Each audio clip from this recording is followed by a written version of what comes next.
Bien, muy buenos días, buenas tardes, buenas noches, según la hora en que ustedes estén viendo este video. Este video pretende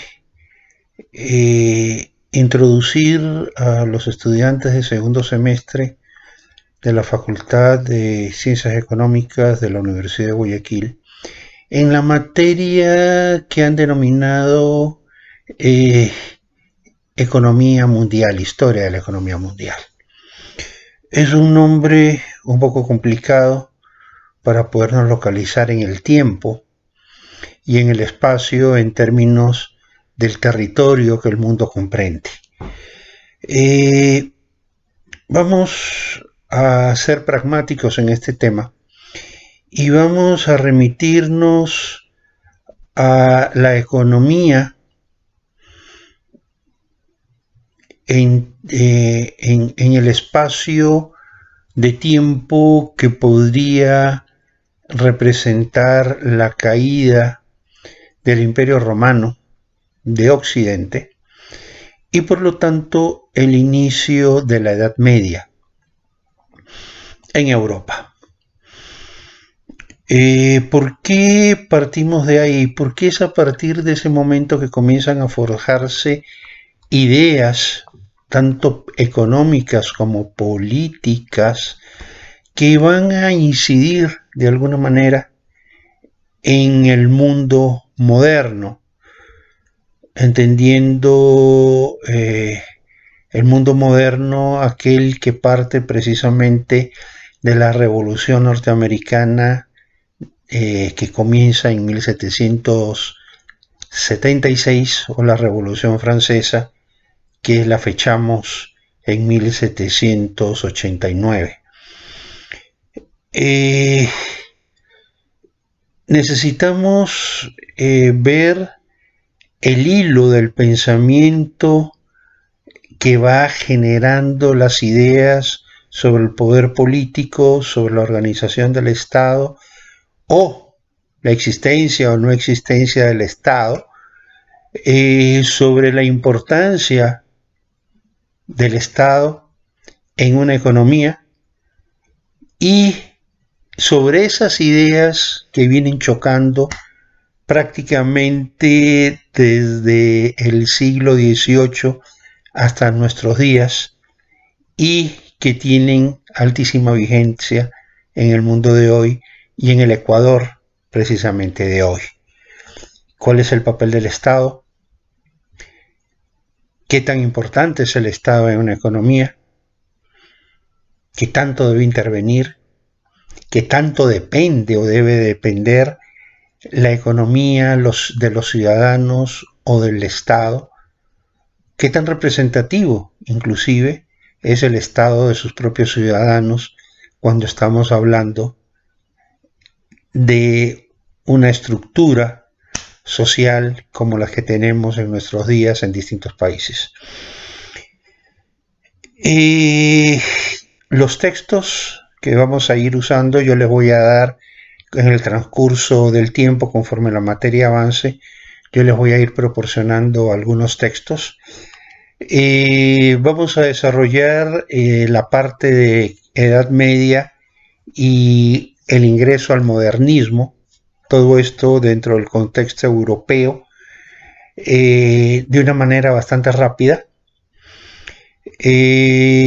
La incorporación del continente americano a la economía mundial, que comienza con el encuentro que el señor Cristóbal Colón tiene de estas tierras cuando buscaba la India, pues nos sitúa a nosotros en el finales del siglo XV, principios del siglo XVI, y en esta historia vamos a tener una perspectiva bastante amplia en términos de modelos económicos que llegan importados de Europa a América y que de alguna manera inciden en el destino de todos nuestros países. Aquí apelo al pensamiento de Carlos Marx.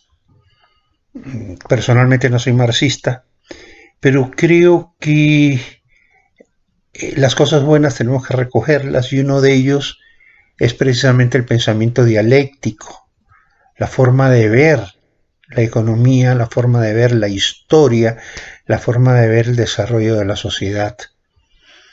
Para Marx, la sociedad la tenemos que analizar sobre la base de tres aspectos. El uno, lo que llamamos la infraestructura, es decir, todo aquello material que está a disposición de una sociedad para poder producir y satisfacer necesidades. La estructura, que tiene que ver con las relaciones de producción y las relaciones de propiedad y la relación entre los miembros de una misma sociedad. Y la superestructura, que tiene que ver con la ideología, con esos elementos que los seres humanos tenemos metidos dentro de la cabeza, que tenemos metidos entre ceja y ceja, y que es lo que condiciona nuestro comportamiento social, nuestro comportamiento frente a la sociedad, frente a los demás seres humanos, frente a la infraestructura, es decir, frente a todos esos elementos que están disponibles para producir, y frente a nosotros mismos en nuestras relaciones de producción, relaciones de propiedad, relaciones sociales en términos de niveles de ingreso, en términos de origen, en términos de todas esas cosas que nos complican la vida a veces, ¿no es cierto? ¿Por qué existió esclavitud? Bueno, forma parte precisamente de estas relaciones, ¿no es cierto? ¿Por qué hay gente pobre y por qué hay gente rica? ¿Hasta qué punto eso es malo? ¿Hasta qué punto eso es indeseable? ¿Y hasta qué punto en un determinado momento resulta normal en una sociedad? La desigualdad. ¿Qué tan grave es la desigualdad frente a la pobreza, por ejemplo? ¿Qué es más importante? ¿Que seamos todos iguales o que a nadie le falte un plato de comida en su mesa? De las dos condiciones, ¿cuál es la prioritaria? ¿Cuál es la más importante?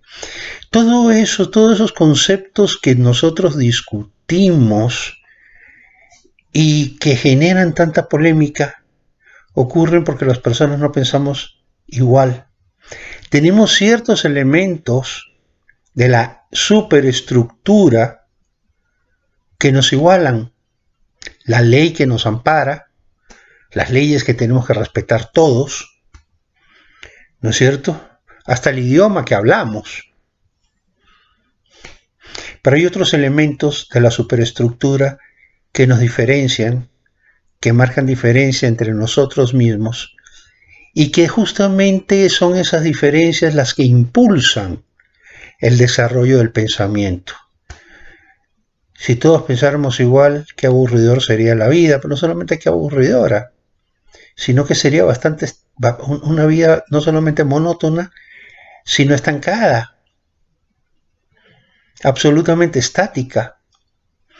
Se dice que la Edad Media es la edad del oscurantismo, donde el pensamiento del ser humano se estancó. ¿Y cómo no se va a estancar si se pretendía que todo el mundo pensara igual? Si había una Santa Inquisición que le caía arriba y castigaba a quien en un determinado momento expresaba una idea que no era la idea oficialmente aprobada en ese entonces por la Iglesia Católica. Entonces, en la medida en que hay un debate de ideas, en la medida que esas ideas se oponen